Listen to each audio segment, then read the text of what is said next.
में भावपूर्ण नमन।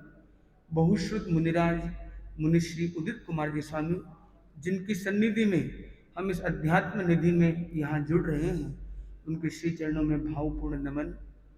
मुनि जागृत कुमार जी, मुनि रम्य कुमार जी, मुनि ज्योतिर्मय कुमार जी और यहाँ जुड़े हुए महामना भिक्षु के विशेष भक्तगण जो आज स्वामी जी की इस विशेष 300 बर्थडे सेलिब्रेशन में यहाँ जुड़े हैं। जन्म दिवस मनाया जाता है तो सामान्यतः हम देखते हैं जन्म दिवस लोग रात्रि में एक पार्टी करते हैं, बर्थडे पार्टी। वो बर्थडे है तो उसकी पार्टी नाइट में कैसे हो, पर हम महामना आचार्य भिक्षु का जन्म दिवस में ही मना रहे हैं। हालांकि रात्रि में भी कुछ क्रम होते हैं तो उसको हम धम्म जागरणा भी कह देते हैं। तो वास्तव में जिन्होंने धर्म की जागृति हमें दी, धर्म की ज्योति से हमें ज्योतिर्मय मनाया, ऐसे महामना भिक्षु स्वामी को हम सब का आपकी ओर से भावपूर्ण नमन।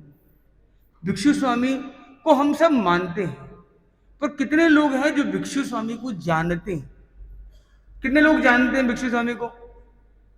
मानते सभी हैं, पर जानने का मतलब है कि आप जानकार बने, कि आप 300वीं शताब्दी में 300 वर्ष के इस अवसर पर कम से कम 3 मिनट स्वामी जी के बारे में प्रभावशाली ढंग से प्रस्तुति देने का कौशल आप में विकसित है। तो मुझे लगता है 3 शताब्दी वर्ष पर गुरुदेव की इस अनुशासना में हमारा ये एक लक्ष्य बने कि हर श्रावक, हर श्राविका, हर साधक, हर भिक्षु भक्त इस वक्त में इस तरह से तैयार हो कि किसी भी मंच पर खड़ा होकर हमें कहना हो, वो देश का हो, विदेश का हो, किसी धर्म संस्कृति के सामने खड़ा होकर रखना हो, भले वो अन्य जैन संघों के मध्य रखना हो, तो भिक्षु स्वामी के विचारों को, भिक्षु स्वामी के दर्शन को हम न केवल स्तुति बल्कि प्रस्तुति भी प्रभावशाली ढंग से कर सके। ये त्रिशताब्दी वर्ष हमारे लिए विलक्षण वर्ष बने,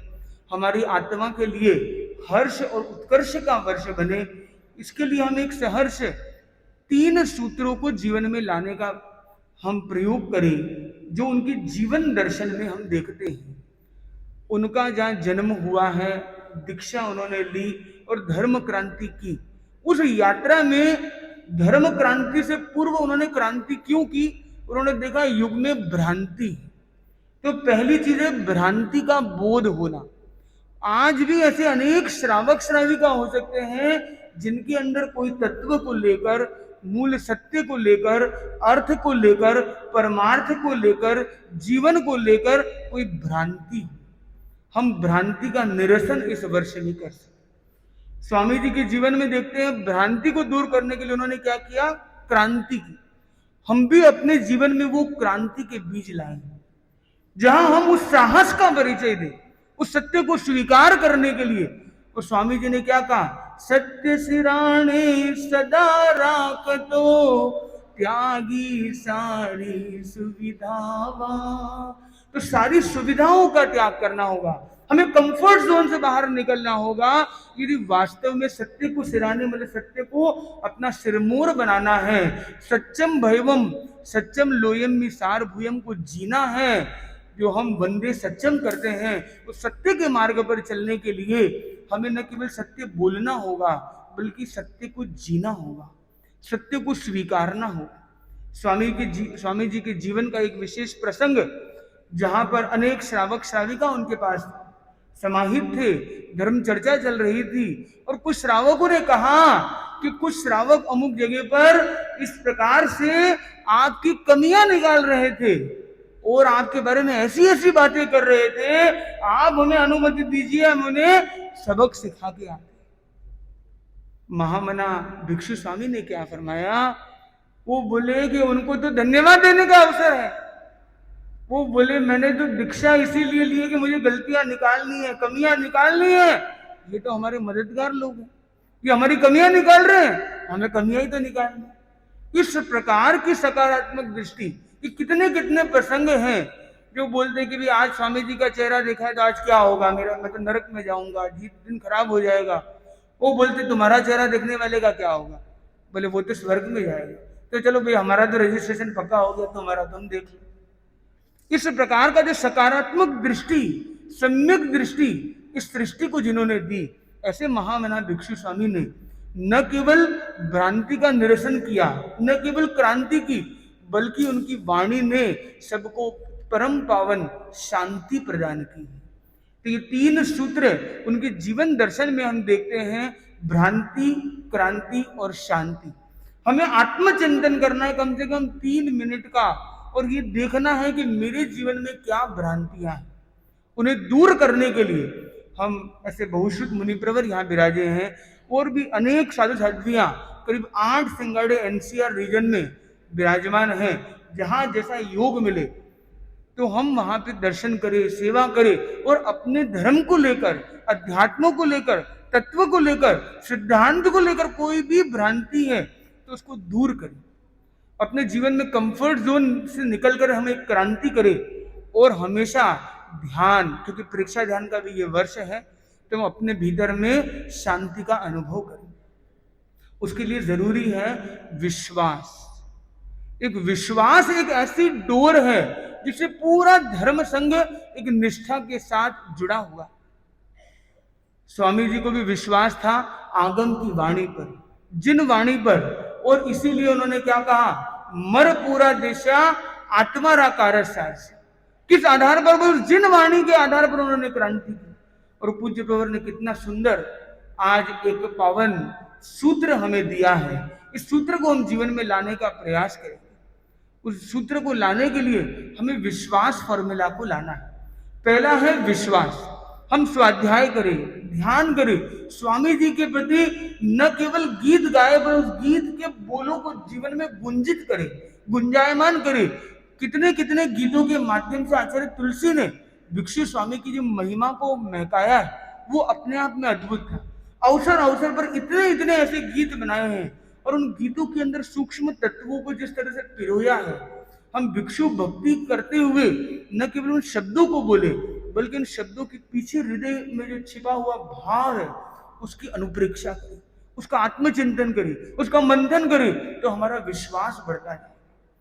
तो जीवन में आगे बढ़ने के लिए विश्वास जरूरी है। विश्वास के वी को निकाल दे तो क्या आता है? श्वास। आगे बढ़ने के लिए श्वास जरूरी है। इस त्रिशताब्दी पर कम से कम 3 श्वास स्वामी जी के नाम के लिए, 3 सांस स्वामी जी के नाम। यानी आप कभी भी स्ट्रेस में है, कभी भी कोई एंजाइटी में है, डिप्रेशन में है, प्रॉब्लम में है, लो में है, चैलेंजिंग सिचुएशन में है, डायलेमा में है, डिसीजन लेना कठिन हो रहा है, बड़ा निर्णय सामने है, करियर का विषय है, ये संबंधों का विषय है, आप बस कीजिए आंख बंद और 3 बार 3 श्वास में ओम भिक्षु का नाम लीजिए। श्वास लेते हुए भिक्षु, और भाव कीजिए श्वास लेते हुए भिक्षु स्वामी के गुणों को आप अपने हृदय कमल में स्थापित कर रहे हैं, और फिर ओम की ध्वनि से पूरे लोक में एक सद्भावना की शक्ति को फैला रहे हैं। फिर भिक्षु, फिर ओम, फिर भिक्षु, फिर ओम। इस तरह से 3 श्वास लेना और छोड़ना। तो श्वास और निश्वास के साथ, पूर्ण विश्वास के साथ 3 श्वास स्वामी जी के नाम का प्रयोग यदि हम इस पूरे वर्ष में कर सकें।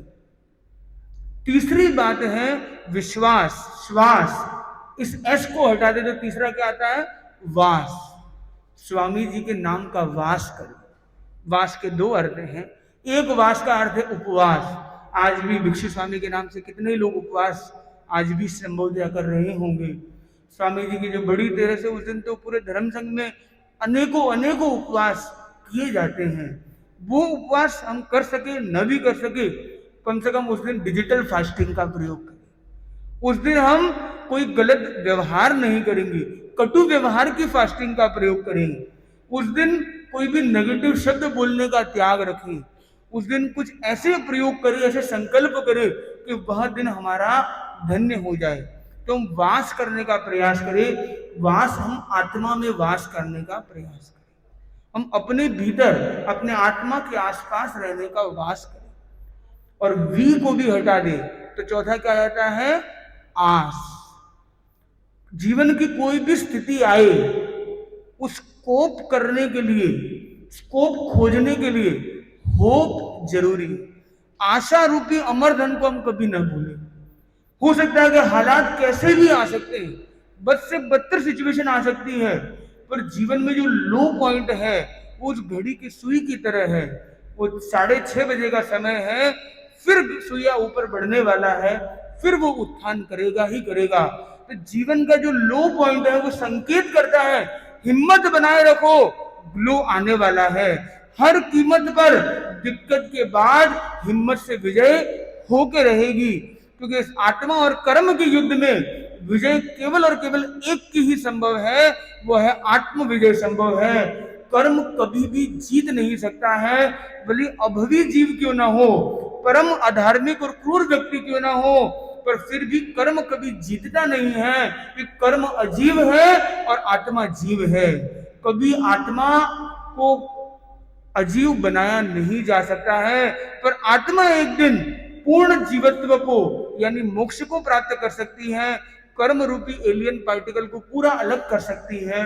तो वो हम आस बनाए रखे थे। 4 सूत्रों पर हमने बात की आज, विश्वास, श्वास, वास और आस। इसको हम थोड़ा सा शॉर्ट में रिपीट करेंगे एक साथ, पूर्ण स्वर के साथ। पहला है विश्वास। हमें बड़ा विश्वास है कि आपकी आवाज बुलंद होने वाली है, क्योंकि आपके पास स्वामी जी की शक्ति जुड़ी हुई है। हम सबका नेटवर्क और नेटवर्क है स्वामी जी का नेटवर्क। तो सभी लोग साथ में जुड़ेंगे। पहला सूत्र है विश्वास, पहला सूत्र है, दूसरा है श्वास, तीसरा है वास, चौथा है आस। तो ये 4 सूत्रों के माध्यम से हम स्वामी जी की भक्ति कर सके। और आज जो पूज्य प्रवर ने एक पावन सूत्र दिया कि दृढ़ निष्ठा से करे प्रयास, दृढ़ निष्ठा से करे प्रयास, हो सद्ज्ञान चरित्र विकास, हो सद्ज्ञान चरित्र विकास। इस सूत्र की हम कम से कम 3 बार पावन स्मृति रोज रात को सोने से पहले करें, क्योंकि कहते हैं सोने के पहले जो बीज हम डालेंगे उससे हमारी वो रात्रि और आगामी दिन पूरी तरह से प्रकाशित और आलोकित हो सकता है। क्योंकि जरूरी ये नहीं है कि हम कितना किसी की आलोचना करते हैं, पर ये जरूरी जरूर है हम किसको कितना आलोकित कर सकते हैं। तो हम आलोचना की तरफ ध्यान न देकर हम आलोकित करने की दिशा में चले, अपने आत्मा को आलोकित करें और जग जग आलोकित हो जाएगा। हे प्रभु यह तेरापन, क्योंकि आलोकित नभ धरा दिगंत, हे प्रभु यह तेरापन। तो पूज्य मुनि प्रवर के श्री चरणों में भावपूर्ण नमन करता हूँ, जिनकी फरमान पर हमारा यहाँ आना हुआ। और आने के बाद हमने देखा मनुष्य के सानिध्य में किस प्रकार का अध्यात्म वैभव है, और उनके चरणों में मानो हम तो केश और क्लेश से मुक्त हो गए। तो केश मुक्ति हम दोनों संतों का क्रमशः कल और आज लुंजन का भी क्रम बना, और जागृत मुनि का भी संबोध है। पहला ऐसा लोचा जो 1 घंटे के भीतर भीतर समाप्त हो गया, और हमारा भी पहला लोचा 24 मिनट में मनुष्य ने चुटकी बजाते हुए कंप्लीट कर दिया। कि मनुष्य ने कहा मंगलवार को नहीं करेंगे, और सोमवार को 1 लोच हो गया, तो फिर मंगलवार सुबह का टाइम है और प्रतिक्रमण के पहले नहीं करेंगे। तो प्रतिक्रमण के बाद करना तो एक सीमित समय था, वो मनुष्य की असीम शक्ति, और मनुष्य ने जैसा फरमाया था, क्योंकि मनुष्य समय के बड़े पाबंद है, मनुष्य ने फरमाया था 5:30 बजे सूरज उगता है उसके आसपास कंप्लीट करना है, और 5:31 को सूत्र कंप्लीट, मतलब लोच कंप्लीट हो चुका था। तो मनुष्य के प्रति हार्दिक कृतज्ञता है, और उनकी जो उदारता है। तो ये स्वामी जी की जो शब्द है, जो जीवन के अंतिम क्षणों जो स्वामी जी ने फरमाए थे, जहाँ मैंने जो जहाँ तक सुना है, साधन साध्वी राख जो हेत विशेष, कि साधु और साध्वी के अंदर प्रमोद भावना निरंतर बने रहे, और मनुष्य की उदारता प्रमोद भावना।